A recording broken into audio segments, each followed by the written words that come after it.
Le jour se lève sur Montmartre et annonce une belle journée. Marc dort encore. La ville se réveille lentement.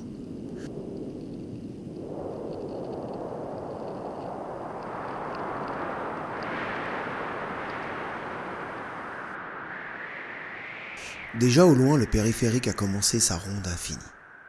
Vers 7h30, son réveil sonne et le tire du sommeil.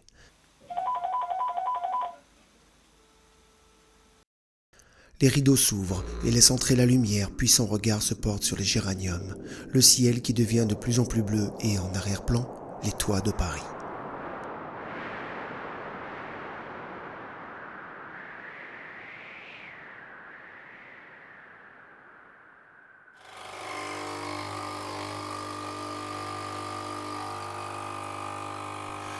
À peine réveillé, Marc se fait un café. La rue est calme. On entend juste les enfants qui commencent à partir pour l'école. Des rires, des pépiments d'oiseaux.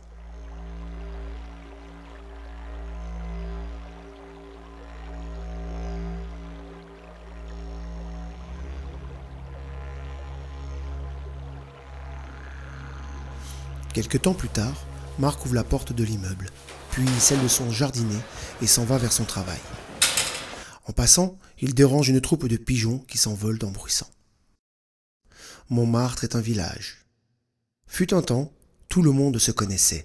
Maintenant, Marc s'attarde quelquefois pour voir les volets de sa voisine d'en face, au rez-de-chaussée qui, chaque matin, lorsqu'il partait, lui faisait un petit signe et installait ses pétunias sur le bord de sa fenêtre. Maintenant, il n'y a plus personne derrière la fenêtre, plus de fleurs. Un peu plus bas, le passage Cotin se réveille. Partout, des pigeons paresseux claudiquent jusqu'au trottoir. Dans la rue adjacente, devant l'hôtel qui était autrefois pour touristes et travelots, un homme balaie méticuleusement le sol. La rue qui monte vers le Sacré-Cœur est étonnamment calme ce matin, comme si un drame couvait.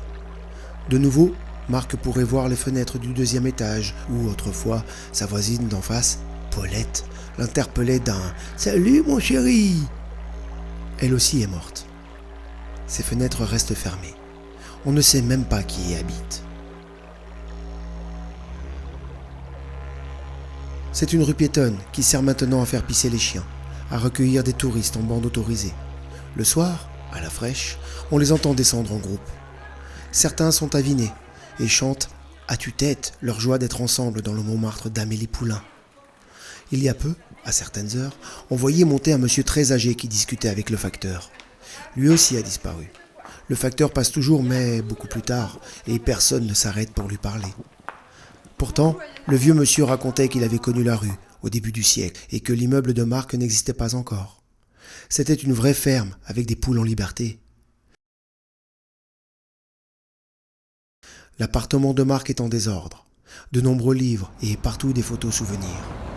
Lorsque la nuit va tomber, il rentrera chez lui et, comme tous les soirs, écoutera son répondeur téléphonique.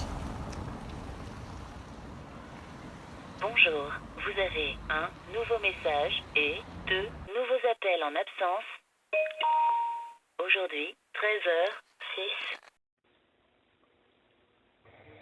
Monsieur Méjean, je suis Federico Fellini. J'ai reçu votre thèse. Je suis un lecteur de ça. Et bonjour, monsieur Méjean. Je suis Federico Fellini. J'ai lu votre thèse. Je la trouve bellissima. Merci à vous. J'espère de vous rencontrer un jour ou l'autre. En tout cas, merci. C'est très bon. Au revoir. Bon travail.